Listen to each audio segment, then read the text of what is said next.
Hi, this is Peyton with Girls Gone Right, and did you guys know that obesity is actually not good for you? Well, we are going to discuss this today. If you are not already subscribed to this channel, make sure that you go ahead and hit that subscribe button below, and if you want to go above and beyond, there is a Patreon linked in the description below.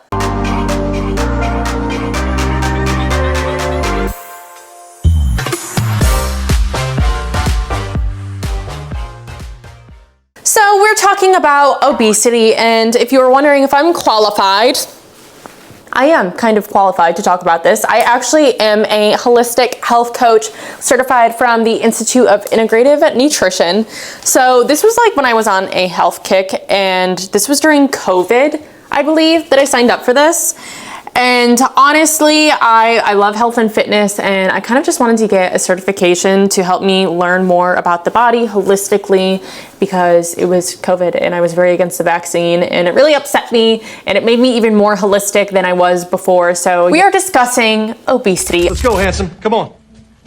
Not you, fat Jesus. That's where you're going, fat ass.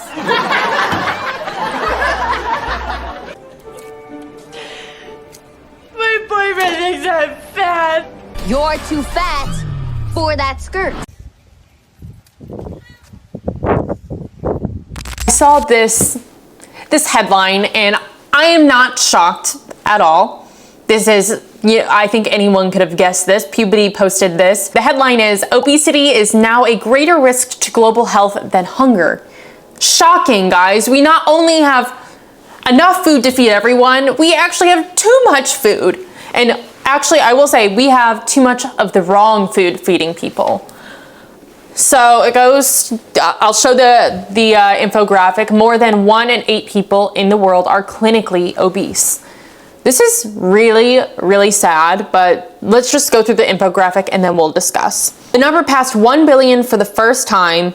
It is now the leading form of malnutrition, with the number of people considered underweight falling to be below 550 million. Obesity or being underweight both constitute malnutrition, since they involve inadequate intake of essential nutrients, vitamins, and calories necessary for good health. Experts warn that children were paying the price for inaction on obesity by global leaders, with under 18 accounting for 159 million of those who are obese. This is just, it's not shocking. I think we all kind of saw all of these numbers and statistics coming because of the place that our nutrition has been in for the past 10 years in America, or in plus. Like, it has been an onward downhill of just not that, I guess it would be the lack of health education and just understanding nutrition. We don't have a lot of that.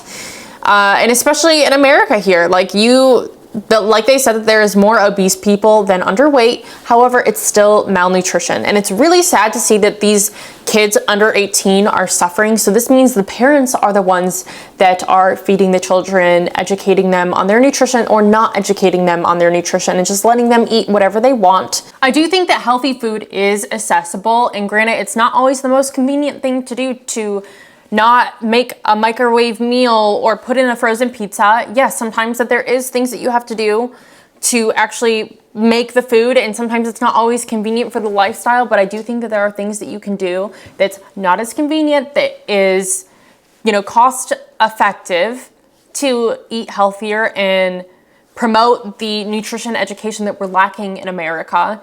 And I mean, unfortunately, a lot of these fast, easy foods, McDonald's, frozen pizzas, chicken nuggets, and things that are just really quick to make, and junk food, they don't have the nutritional value that kids need to grow, to be properly nourished, to be able to develop fully. And it's sad because it's affecting young children too.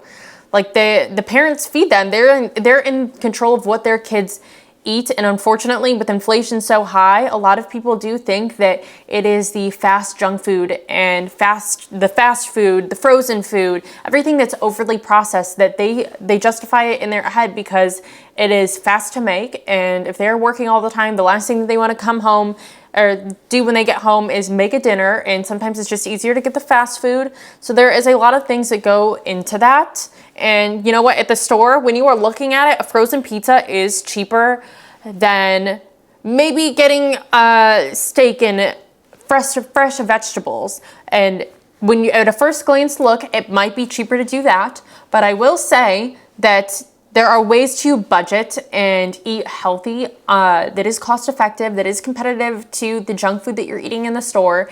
And also, like, if you buy pounds of chicken and get cheaper vegetables or canned vegetables, because even those are better than the frozen junk food, you can actually have more servings to that than you would than just a frozen pizza.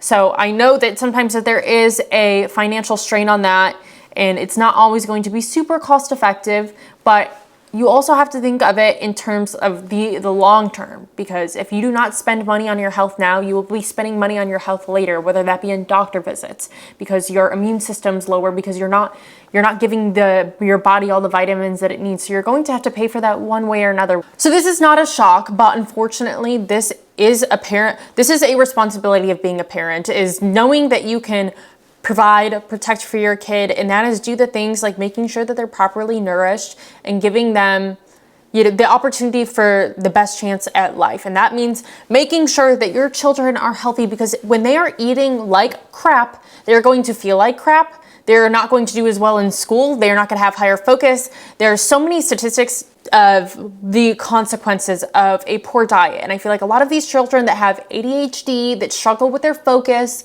that have all of these mood disorders and hormone issues, is because they're eating shit food. So there are so many things that come down to this. And this is just, you know, if you're a parent out there, make sure that you are doing the things that you need to do to give your child the best chance at life, and setting them up and helping them understand what it's like to live a healthy lifestyle. And, you know, that's being active, that is properly nourishing your body. Little things like that go a long way, and they're going to make a difference long term in their life. So Puberty just put this out there for everyone to see. The shock value here is that we are no longer in world hunger, we're world obesity.